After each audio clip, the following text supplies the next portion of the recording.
एका ठिकाणी एका परिसरामध्ये राहणारी एक तरुणी होती। ती तिच्या आईसह आणि कुटुंबासह एका परिसरामध्ये राहत होती।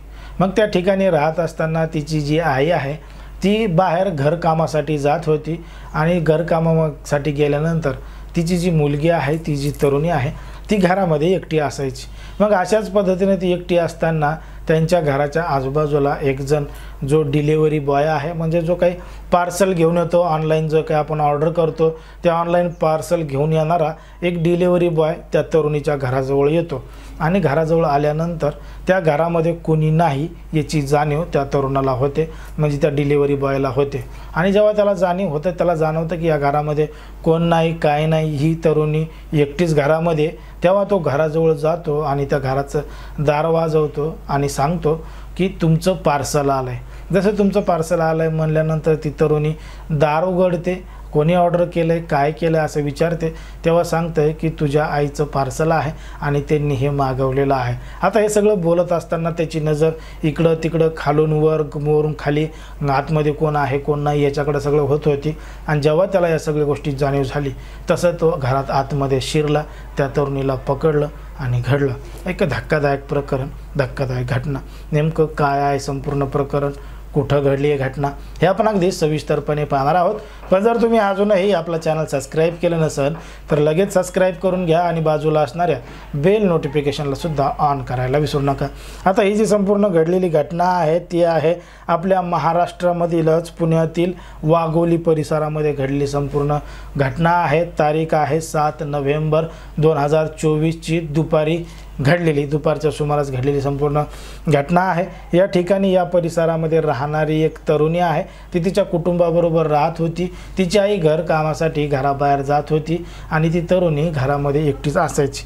मग 7 नोव्हेंबरच्या दिवशी सुद्धा ती घरामध्ये एकटी होती आणि त्या ठिकाणी एक डिलिव्हरी बॉय पार्सल घेऊन आला होता आणि पार्सल घेऊन आल्यानंतर त्याने त्या तरुणीच्या घराचं दार वाजवलं आणि दार वाजवल्यानंतर त्यानं सांगितलं की तुझ्या आईच्या नावानं हे पार्सल आलं आहे, तुमचंच आहे का?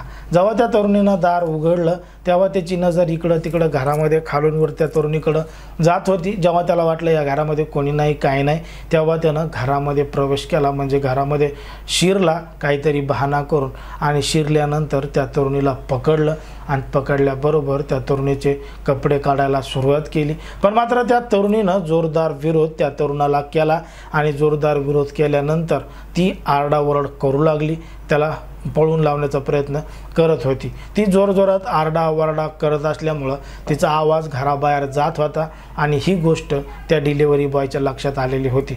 मग तिच्या आवाजानं आजूबाजूचे लोक, परिसरातले लोक जमा होतील आणि जमा झाले की त्याला पकडून बेदम हाणतील, म्हणून तो त्या तरुणीला तिथंच ढकलून देऊन पळून गेला आणि तिथून पळून थेट निघून गेला। आता पळून गेल्यानंतर त्या तरुणीनं तात्काळ ही संपूर्ण घडलेली घटना तिच्या आईला सांगितली आणि तिच्या आईला सांगितल्यानंतर तिच्या आईनं तिच्या तरुणीला घेऊन जवळचं लोणीकंद पोलीस स्टेशन गाठलं आणि पोलीस स्टेशन गाठून तो जो आरोपी आहे, डिलिव्हरी बॉय आहे, त्याच्या विरोधात गुन्हा दाखल केला, तक्रार दाखल केली। आता तक्रार दाखल केल्यानंतर पोलिसांनी या संपूर्ण घटनेची, परिसराची दखल घेतली आणि पोलीस या संपूर्ण प्रकरणाचा तपाससुद्धा घेत आहेत की तो तरुण नेमका कोण होता, काय होता। पोलीस या संपूर्ण प्रकरणाचा तपास करत आहेत। पण मात्र एक गोष्ट आपल्या लक्षात येते की महिला, मुली, तरुणी आता सुरक्षित कुठं आहेत की नाहीत, रोडवर नाही, घरात नाही, बाहेर नाही, कॉलेजमध्ये नाही, कुठं नाही। मग तरुणींनी नेमकं करायचं काय असा देखील प्रश्न निर्माण होतो। आता ज्या पद्धतीनं तो पार्सल देण्यासाठी आला होता आणि थेट घरामध्ये घुसून त्या तरुणीबरोबर नको ते कृत्य करण्याचा प्रयत्न त्यानं केला होता, पण त्याचा तो प्रयत्न त्या तरुणीनं मोडीत काढला। जोरजोरात आरडाओरडा सुरू केल्यामुळं तो त्या ठिकाणाहून पसार झाला। पण मात्र अशा पद्धतीच्या घटना जर घडत असतील तर आपण सुद्धा कुठंतरी या संपूर्ण घटनेपासून सावध राहिलं पाहिजे आणि अशा घडणाऱ्या गोष्टीपासून रोखलं सुद्धा पाहिजे। कारण की जर कोणाचं असं काही पार्सल आलं, काय आलं, ज्याच्या नावाने आलं त्याला लगेच फोन करून विचारलं पाहिजे, नाहीतर काही येणार असेल तर घरी आधीच सांगून गेलं पाहिजे की असं पार्सल येणार आहे, जर येणार असेल तर, आणि जर नसेल येणार तर सांगायची काही गरजच नाही। येणार नसेल तर सांगायची काही गरज आहे, या असेल येणार आहे म्हणून. येणार असेल तर सांगून जायचं. आणि जर कोणी घेऊन असेल तर डायरेक्ट म्हणायचं आमचं नाही, घराच्या बाहेर काढून द्यायचं, बाहेरच काढून द्यायचं, घरीसुद्धा येऊ द्यायचं नाही, जेणेकरून अशा ज्या घडणाऱ्या घटना त्या कुठंतरी रोखल्या जाऊ शकतात किंवा घडू शकत नाहीत असं आपल्या एकंदरीत वाटतं. कारण की समाजामध्ये, देशामध्ये, राज्यामध्ये ज्या पद्धतीनं घडतं तेच सांगण्याचं काम आपण या ठिकाणी करत असतो. कोणाच्याही भावना दुखवणं, कोणाचंही मन दुखवणं हा आपला उद्देश नाही. जे घडतंय तेच आपण सांगतो. त्यामुळे या संपूर्ण घडलेल्या प्रकरणावर तुम्हाला काय वाटतं हे अगदी स्पष्टपणे कमेंटमध्ये सांगा. आणि अशाच पद्धतीचे नवनवीन व्हिडिओ पाहण्यासाठी आपल्या चॅनलला लगेच सबस्क्राईब करून घ्या.